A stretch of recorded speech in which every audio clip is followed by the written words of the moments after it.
मेरे बच्चे, यदि तुम्हें मेरा संदेश प्राप्त हुआ है तो ठहरो जरा, मेरी बातों को सुनो, क्योंकि तुम्हें मेरी यह बात जानना बहुत ही ज़रूरी है। इसलिए तुम मेरी बताई हुई बातों को ध्यान पूर्वक सुनना, क्योंकि ध्यान से सुनना अत्यंत आवश्यक है।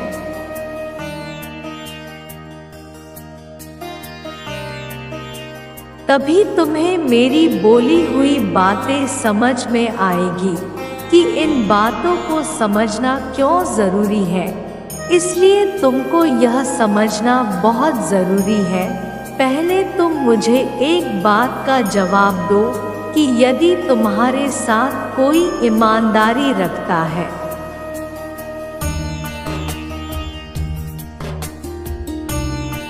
और दूसरा वही तुम्हारे साथ कोई धोखा करता है, तो तुमको यह बात पता होने के बाद तुम किस इंसान का साथ देना चाहोगे?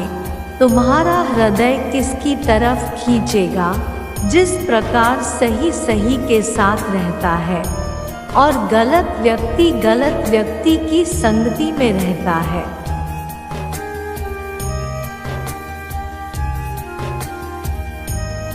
यदि गलत की संगति में आ जाए तो वह तो या तो सही व्यक्ति जैसा गलत व्यक्ति बन जाएगा, या गलत जैसा सही व्यक्ति उसकी संगति में गलत बन जाएगा।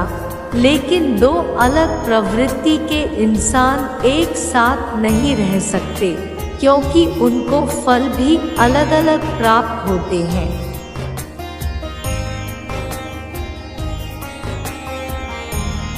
इसलिए सबसे पहला कार्य तो तुम यह करो कि यदि तुम इस समय गलत संगति में हो तो तुरंत ही वह संगति छोड़ दो, और यदि तुम खुद पर विचार करके देखो तुम कोई गलत कार्य कर रहे हो तो उसे बंद कर दो।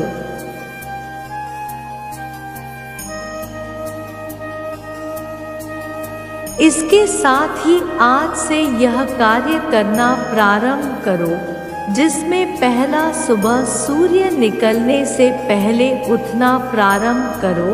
यदि तुम सूर्य को निकलने के पश्चात उठते हो तो यह आदत आज से छोड़ दो और सुबह जल्दी उठकर तुम स्नान करो।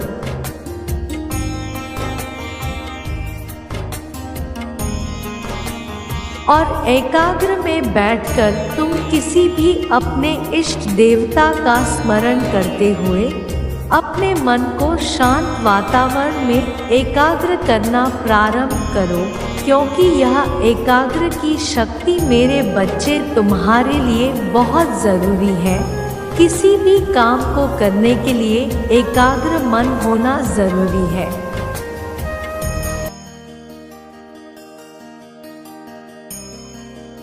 किसी भी मंजिल को प्राप्त करने के लिए एकाग्र होना ज़रूरी है। एकाग्र मन से शांति और सुख का अनुभव होगा, और अगर तुम्हारे हृदय में शांति उत्पन्न होगी तो इसके साथ ही तुम्हारे हृदय में सकारात्मक ऊर्जा भी विराजमान रहती है।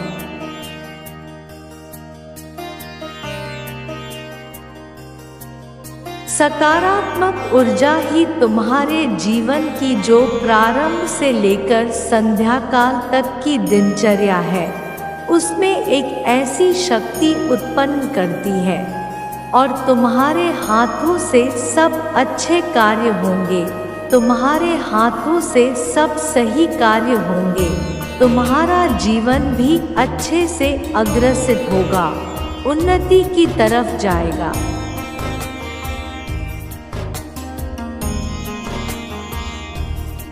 इसके साथ ही तुमको यह बात कभी नहीं भूलना चाहिए, जीवन में जब भी तुम्हारे समस्याएं उत्पन्न होती है तो तुम किसी ना किसी गलती के कारण ही उन समस्याओं को उत्पन्न कर लेते हो, या तो तुम्हारा कोई भी गलत कार्य की वजह से।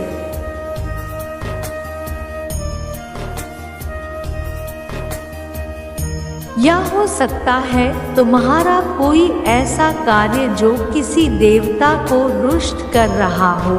यदि तुम अनजाने में ही किसी का अपमान कर रहे हो तो तुम्हें उसका पाप ना तो तुम्हें कभी लगता है और ना ही उसका दंड तुम्हें कभी भुगतना पड़ता है।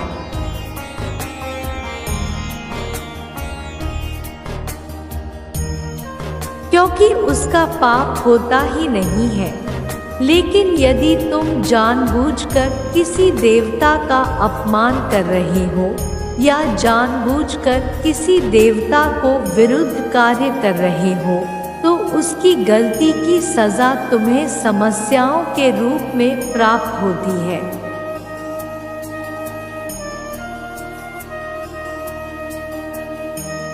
और यदि तुम्हारे जीवन में ऐसा हो रहा है तो निश्चित ही तुम उस पर ध्यान रखो और ध्यान से अपनी गलतियों को सुधारने की कोशिश करो। जैसे ही तुम अपने कार्य में परिवर्तन लेकर आओगे वैसे ही आने वाले समय में अपने आप सुधार होता चला जाएगा।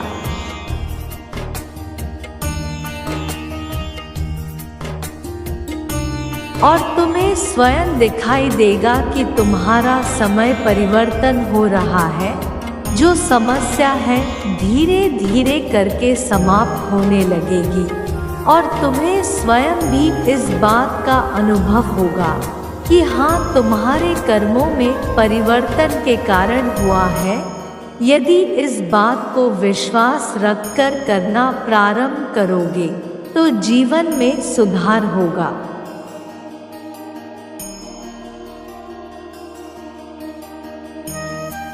मेरे बच्चे, तुम हंसते तो सबके सामने हो परंतु रोते केवल मेरे सामने हो। तुम किसी को अपने आंसू दिखा के कष्ट नहीं देना चाहते, मैं जानती हूँ, परंतु मुझसे तो कुछ भी छिपा नहीं है। मेरे बच्चे, तुम तो यह जानते हो।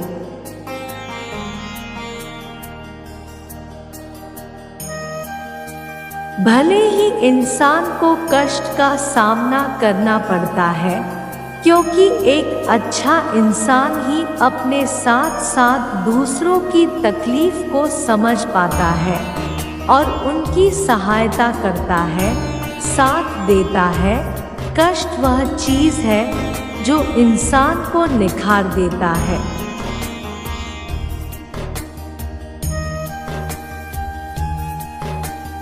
मेरे बच्चे, जब तक किसी को कष्ट नहीं मिलता तब तक कोई भी व्यक्ति सत्य को समझ ही नहीं पाता। यह तुम भी भली भांति जानते हो और इसे समझते हो। इसलिए आज स्वयं आई हूँ तुम्हें यह बताने की अपने आप को इतने अभागा मत समझो।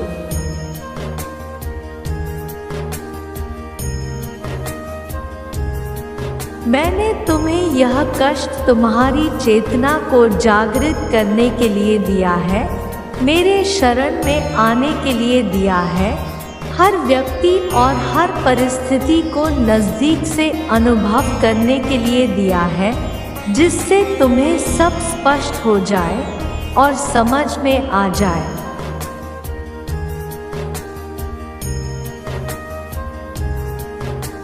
मेरे बच्चे, तुम्हें किसी के साथ अपनी तुलना करने की कोई आवश्यकता नहीं है, क्योंकि तुम्हारी परिस्थितियों को, तुम्हारी परेशानियों को तुमने एहसास किया है।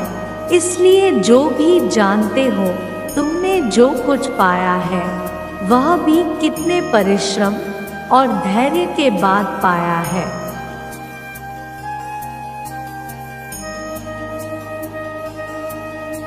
मेरे बच्चे, हर एक व्यक्ति को मेरी आवश्यकता है, परंतु मुझे पुकारता वही है जो दुख में होता है, और मुझे पाता भी वही है जो भाग्यशाली होता है। इसलिए मेरे बच्चे, तुम्हें कष्ट मिलने का कारण केवल दुख देना नहीं है, तुम्हें मेरे समीप लाना ही सबसे बड़ा उद्देश्य है।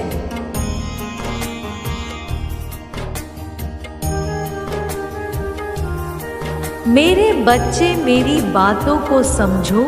लाखों की भीड़ में कोई एक होता है जो भीड़ में चल रहे लोगों के पीछे ना चलते हुए केवल अपने हृदय की आवाज़ सुनता है और एक ऐसा मार्ग का निर्माण करता है जो उसे सफलता के शिखर पर पहुंचा देता है।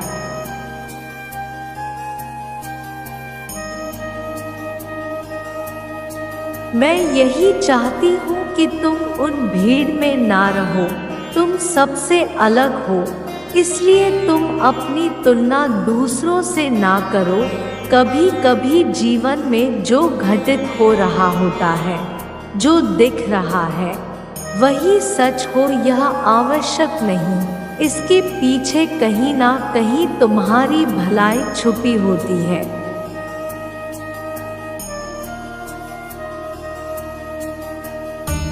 मेरी बात हमेशा याद रखना, तुम दिव्य हो। भले ही तुम अपने आप के भूल के कारण अपनी दिव्यता भूल जाते हो और भीड़ में कहीं खो जाते हो, किंतु मेरे बच्चे, मैं जानती हूँ तुम स्वयं के मार्ग का निर्माण स्वयं ही करोगे। तुम्हारे साथ जो हुआ है